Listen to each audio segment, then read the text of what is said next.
vamos começar. Esse é o meu primeiro vídeo, tá bom, no meu canal. Vai ser algo bem introdutório, um tema bem introdutório, bem básico, bem resumido. É muito mais um vídeo teste, ok? Eu me chamo Patrick, sou formado em Direito e sou apaixonado por Direito Constitucional, tá bom? Para mim é a melhor matéria. E o nome do canal é em relação ao meu gatinho, tá bom? Vou pegar ele aqui pra você ver. Tá, neném? Ele acabou de comer uma barata, gente. Eu comi uma baratinha, papai. Epa! Pera! Gente, e vamos lá. Eu vou falar um pouco sobre poder constituinte, tá bom? É um tema, repetindo, introdutório, principalmente também dentro do direito constitucional. É um tema também muito simples, tá bom? Não é um assunto tão complexo de se entender quando comparado a outros, tá bom? Então vamos lá. Poder constituinte, ele é um momento de ruptura entre um regime político anterior e o que se pretende instaurar. Como exemplo, eu poderia citar o regime militar, ok? Era uma ordem constitucional ali, vigorar uma determinada situação política e por pressão social, por pressões externas, fez-se uma ruptura, se instaurando um novo regime político, ok? E por que não uma nova democracia, tá bom? Geralmente, o poder constituinte, ele se dá muito por uma questão popular, ok? A maioria da doutrina majoritária, como se costuma falar no direito, eles afirmam que a titularidade do poder constituinte ela é dada ao povo, que por meio de movimentos sociais, reuniões e agitações políticas acabam por criar uma nova realidade, ok? Geralmente é porque ocorre um choque social entre as realidades. Citando um outro exemplo, poderíamos colocar como a Revolução Francesa, certo? Em que ali havia a monarquia, o regime era absoluto, o absolutismo, perdão, e se fez necessário criar uma nova realidade, ok? E aí, através da Revolução Francesa, como alguns devem saber, foram criado a teoria dos três poderes, entrou mais forte nesse sentido, tá bom? O poder constituinte ele tem algumas características e algumas subdivisões, ok?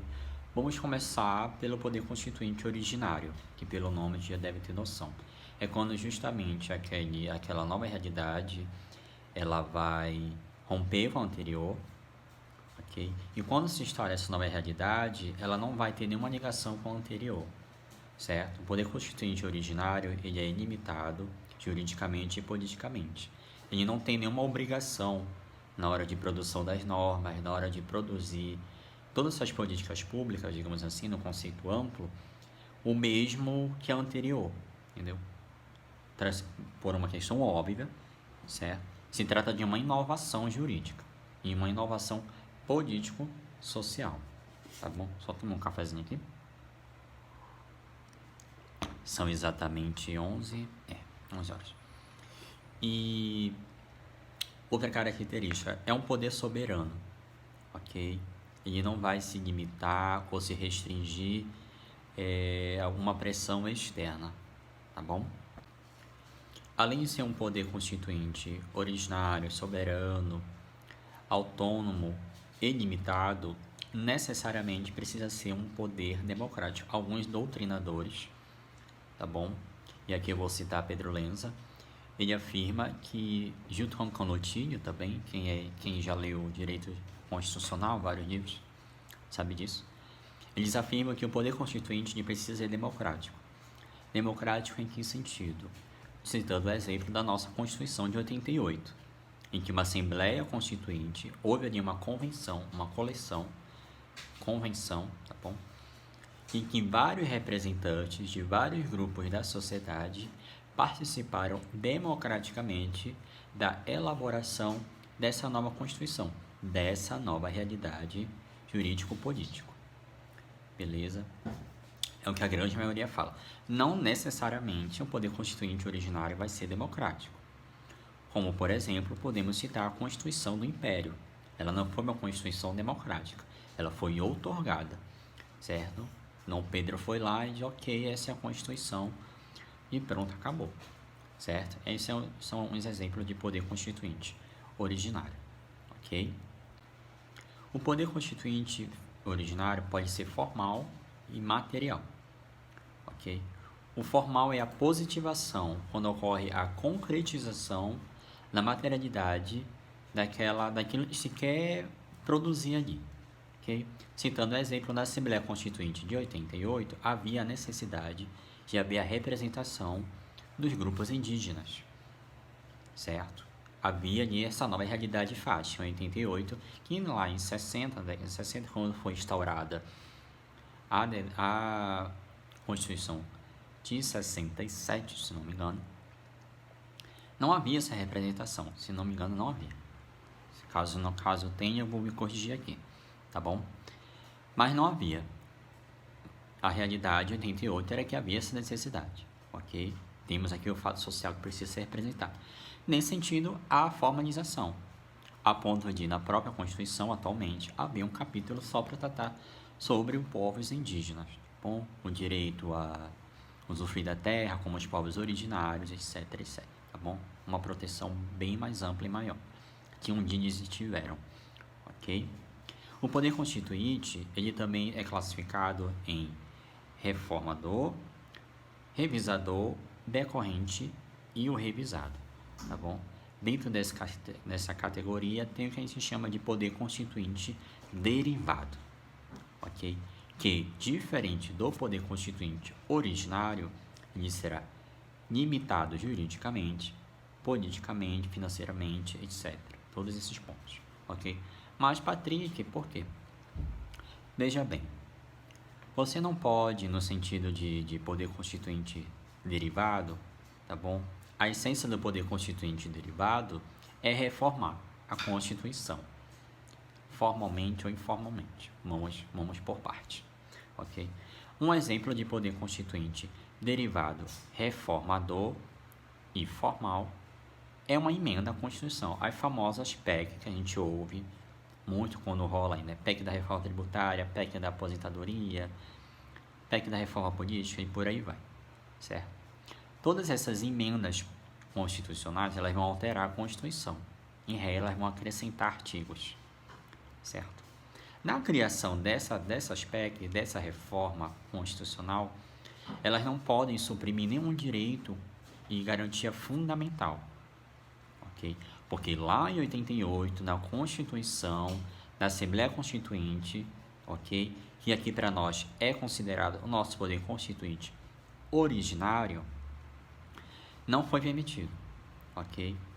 Eles pegaram determinados grupos de direitos, certo? Direitos fundamentais, a nossa união indissolúvel, o federalismo, certo? Etc, etc. Eu vou citar depois com mais detalhes sobre as cláusulas pétreas, certo? Essa aqui é só a primeira parte do vídeo. Então, esse grupo, ele não pode, de forma alguma, ser alterado, reformado, suprimido, não. Pode ocorrer a extensão desses direitos, certo? Já dando uma dica para vocês, em regra, na nossa Constituição, admite-se tão somente a extensão de direitos fundamentais, não se admite a supressão desses direitos, tá bom? E aí, um exemplo de poder constituinte derivado reformador são as emendas à Constituição, tá bom? Elas são limitadas daquilo que o poder originário constituinte permitiu que elas possam ir, tá bom? O poder constituinte derivado decorrente, geralmente se trata das constituições estaduais, tá bom? Foi um poder que o constituinte originário concedeu aos estados de se autogovernarem, se autorregularem, podendo fazer suas próprias constituições estaduais, ok?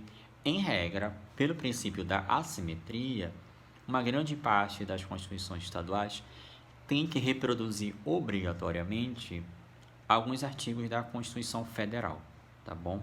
geralmente são sobre elementos orgânicos, tá bom? A forma do Estado, etc., poderes, em relação a isso, tá bom? São alguns pontos básicos da Constituição do Estado que vão diferenciar da Constituição Federal, ok? Mas geralmente, se tratando dos poderes executivo, legislativo e judiciário, em regra, as constituições federais elas precisam reproduzir obrigatoriamente, adaptado ao Estado, ok?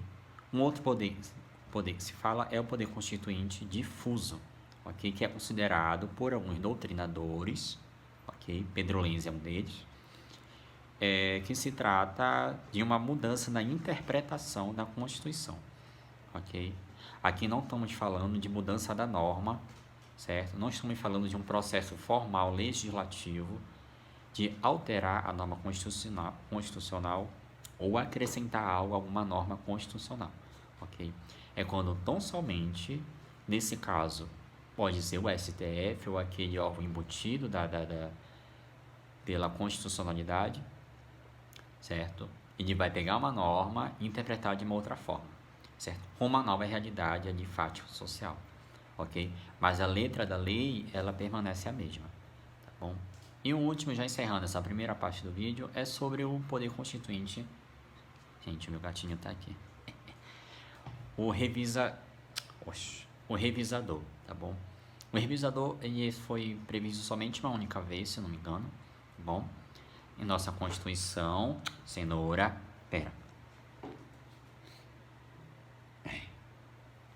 foi previsto somente uma única vez, tá bom? Na nossa Constituição, que era quando, meu filho, que é quando se deveria, após 5 anos após promulgada a Constituição, fazer uma revisão em determinados tópicos da Constituição, tá bom?